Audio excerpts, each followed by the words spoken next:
Isang jeep tumagilid sa lumaragasang agos ng ilog habang may mga sakay. Marami po nang namatay sa amin ng mga senior. Ano kaya ang nangyari sa mga pasahero ng jeep na to?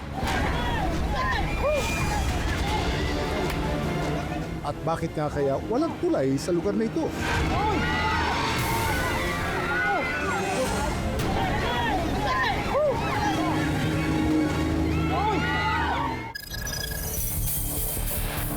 Dito sa probinsya ng Tanay Rizal, may kakaibang problema pa ang mga jeepney commuter. Dahil ang kanilang dadaanan, humaragas ang ilog. Nakakaba po pag sumasakay kami ng jeep, lalo na po pag yung ilog lumalaki na. Kasi hindi mo po alam kung may bato doon. Napakadelikado po, lalo na po sa mga senior.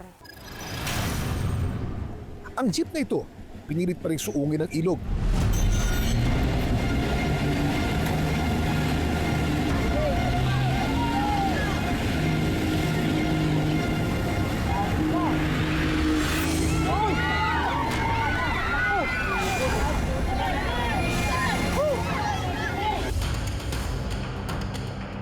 Tinunto namin ang lokasyon kung saan nakuna ng video ang trahedya. Namamasyal po kami, may tumatawid na jeep. Kaya pinanood po namin, binibidyo habang nanonood. Hindi natin alam kung gaano kalalim yung ilog kasi malabo. Kung may bato ba na malaki sa ilalim. Sa gilid ng ilog, makikita ang isang hanging bridge na gawa sa bakal. Dahil makitid, pwede lang tulakaran ng mga tao o daanan ng mga motor. Paano naman ang mga simpleng commuter? Hirap na hirap pong tumawid yung katulad naming mga mamimili sa Tanay na aanod po ng bahay yung aming sasakyan, ganun. Tapos yung mga tao rin po namamatay sa kasi natutumba po yung jeep nalulunod. Kung sa kagustuhan lang ma'am, sobrang gusto namin magkaroon ng tulay dito.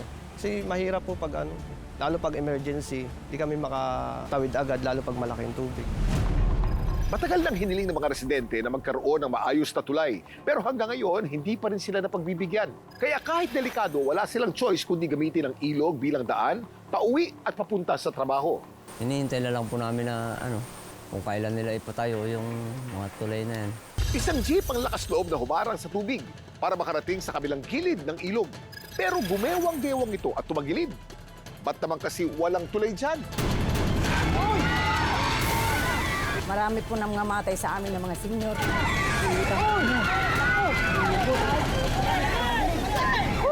Kap, matagal na raw request ang tulay sa inyong lugar. Ano na po bang status ng request po ninyo? Sinasabi po niyo na another bridge, na footbridge, hindi po pwede po doon ngayon kasi napakalaki po ng sakop po ng magagawang bridge kung sakali po. It would really take us napakalaking pondo. Meron kaming alternate route po, kung tawagin po ay side cut.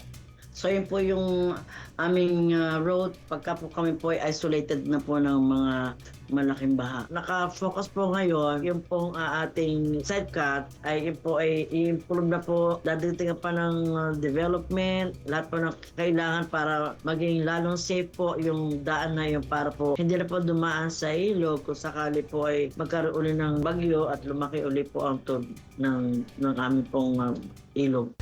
Sa kasaysayan, ang tulay ang isa sa pinakamahalagang infrastructure sa anumang community.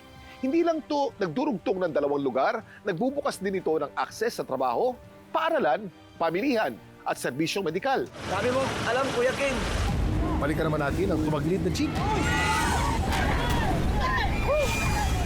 Ano ba ang sinapit ng mga nakasakay dito? Ako po pala si Raya. Yung driver po dun sa tumagilid dito sa may neto Hindi ko talaga akalain na mangyayari. Napakabilis ng pangyayari. Parang nakikita ko sa video, parang may batong napatungan kaya tumagilid.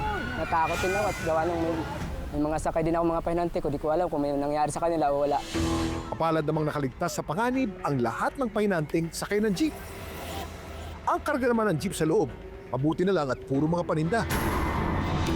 Tawag po sa amin ng paktora, ito yung pinapabili lang po sa amin. Yung parang inuutos lang po sa amin na ibili sa bayan. Ang isang sasakyan ay natutumba kapag nawawala ang tinatawag na center of gravity o yung sentro ng bigat. Kapag ang bigat ay hindi nakakapwesto sa gitna ng base o pundasyon, mas madali itong bumabagsak.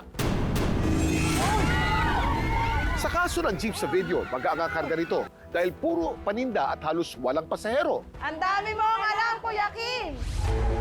Pero mga palindalula ng jeep, inanod at hindi na napakinabangan. Binayaran po namin yun. Baka nasa 20,000 pa rin po. Kasi madami po na nabasa. Saan nyo kinuha, sir, yung 20,000? Sa sarili naming ipon. Ang mga kagaya ni na Kuya Rene pilit tumatawid sa hirap para sa magandang buhay. Huwag sanang tangayin din ang agos sa kanilang pag-asa at magkaroon na ng kulay ang kanilang ninanais na tulay.